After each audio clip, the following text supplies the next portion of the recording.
Prime minister India ने बहुत clearly बताया है कि आप बोल लीजिए जो बोलना है, लेकिन बातचीत का टाइम खत्म। 1 मिनट आप हमारे प्राइम मिनिस्टर का बयान सुनिए, फिर मैं आपका रिएक्शन देता हूं। फिर मेरा जवाब भी लीजिएगा। ये ना भाग जाओ उसका बयान सुना के, क्योंकि प्रधानमंत्री मोदी ने बहुत क्लियरली बताया है कि बातचीत का टाइम खत्म हो चुका है और अब एक्शन का टाइम है। सुनिए हमारे प्राइम मिनिस्टर को।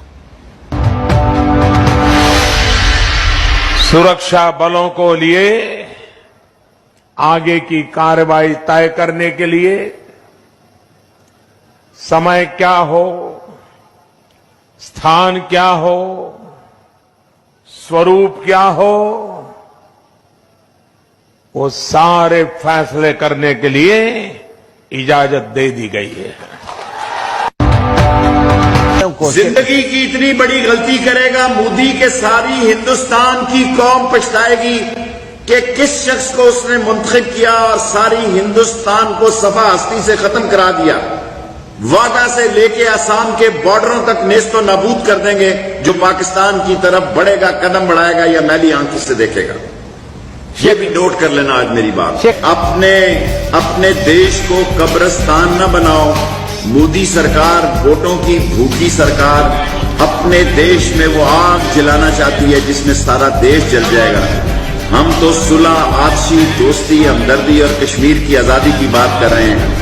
आप हमें सबक सिखाना चाहते हैं। देख लें, accident happens when driver drive foolishly and you want to drive foolishly, you will be punished and history will remember that you asked for it. Sir, आप जो कह रहे हैं ना, जिस तरह से आप धमकी दे रहे हैं, मैं आपको याद दिला दूं कि जब जंग हुई थी तो पाकिस्तान पिछली दफा आधा हो गया था। मुझे सब कुछ याद है और शायद सारी चीजों का बदला लेने का वक्त आ गया है। ये सारा कर्जा उतार देंगे। आए आप प्लीज, कम ऑन। ये सारा कर्जा समेत सूद के अदा करेंगे, मेरा वादा है आपसे। Sir, Pakistan time federal minister, I am promising you in the front of whole Indian nation कि सारे कर्जे उतार देंगे आपके बमासूद।